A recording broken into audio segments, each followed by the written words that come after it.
Kining pagkaon mao gini ang sentro sa atong kinabuhi.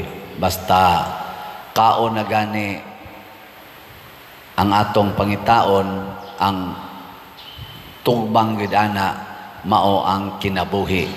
Mao nang manginabuhi ta para naatay makaon. Pero ang tinuod gid ang pagkaon dili nang pagkaon nga para laslawas. Ang pagkaon gyud nga tinud-anay mao ang pagkaon nga makabuhi sa atong kalag, kanang maghatag og kinabuhing way katapusan.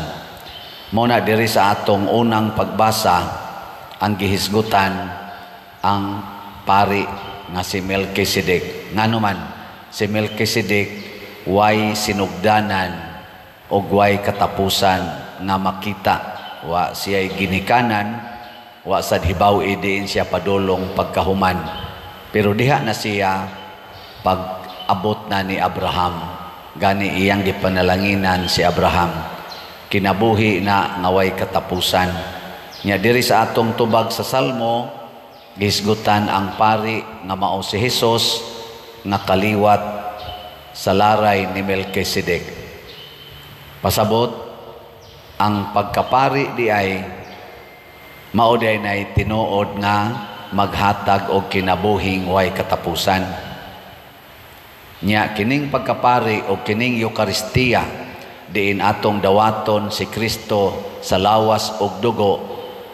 Kuan sa ni sila sumpay kay ang makapahimo ni Kristo nga buhi panahon sa santos nga Eucharistia mao man ang pari. Nya kita sang mga Katoliko, ang atong bunyag naghatag sa nato pag-ambit sa pagkapari ni Hesus. So kung atong i-connect sa Ebanghelyo, si Hesus mao'y pari, iyang gihimo ang pan ug ang isda nga ang 5 ka pan ug 2 ka isda nga makabusog sa tanang tao, pero nigamit siya og mga apostoles. Humanyag pikas iyang gihatag sa mga tinun-an nga ilang gidistribute ngadto sa katawhan. Muna kami sang mga pari sama nako nahimo sad kong kaliwat ni Melkisedek. Niambit ko sa pagkaway katapusan, way sinugdanan sa pagkapari ni Kristo. Ug mao ni ang makabusog sa kalibutan. Ang gigutom nga kalibutan mabusog pinaagi ni ining maong pan, nining maong pagkaon nga ihatag ni Kristo. Kining Eucharistia mao ni siya ang simbolo sa pan. Pero sama sad sa mga apostoles, pag-abot na gid silang kinabuhi, sila mismo nahimo sang pagkaon ngadto sa uban. O giunsa man nila pagpakaon ang mga tao sa dihang wa na si Kristo, ilang gipuy-an ang ilang kinabuhi isip mga pari. Di ba ang pari mangitig pakalawat no?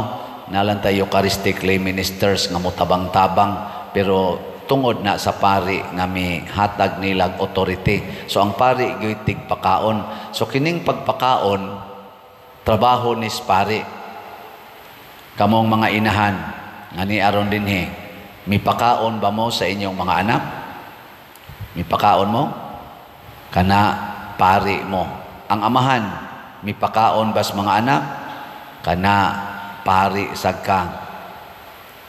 Unya unsaon man kung ang atong mga leaders sama sa atong mga politicians dili na mo pakaon sa mga kabos, di na sila pari nga laray ni Melkisedek, pari na sila yawa. Mao na nailisod mahimutang pari sa yawa. Nilinghay mong tupad. Nakinsa man kang pari ron, pari ka ni Hesus o pari siyawa. Nana. Nindot kay na siya kay makacheck ta. Mao bitaw nga ang pari doon na siya 2 ka functions nga akong isigig tudlo. Og unsa may function sa pari or functions kana yung double A, ampo ug antos. Ang ampo kining mga pangadjion, kining misa, nya inig-translate ni ini adto na nis pag-antos ug unsa may antosono nato ang pag-alagad sa atong isig katao, ang pagpakaon. Alagad pagpakaon nila og pagkaon nga langit nun og pagkaon nga lawas nun, kana ihatag ina nato. Unsa maroy gikinahanglan sa atong parokya? Unsa man? Slot. Nya kamo sang naay slot, inyong pakanon ang parokya, namo ikapalit og slot. Atong si Tio para tukod atog balay kay kuwangan pamtag balay. O sige patarog koan. Hatag katong slot nato sa miaging pista, bahala nagwa to mahurot. Basta wa na to, close na to. Pero karon ato si Tio inana. Sige lang yapon taghatag haron ma-exercise ang pagkapari. Kanang inyong silingan nga gigutom, kanang inyong silingan nga way balay, og inyo nang butangag balay, takura ninyo arang-arang nga balay, nya inyong pakanon, na-exercise ang pagkapari. Nya diha ka mag-antos. Nga naman, ang atong kwarta, ang atong bahandi, mahurot-hurot magina kung ato yung tabangan ang tanan nga mga gigutom. Sama din sa atong misa, ang Eucharistia, ang atong hostiyas, mahurot gina tungod kay na ay daghang mukaon kuyog nato. Pero ay kabalaka, ang Ginoo say mohatag ana og bendisyon aron di ta mahutdan. Og giunsa man ni Kristo ang ilang pagpakaos pan og isda, dunay sobra nga 12 kabukag. Maunay buhat sa Ginoo.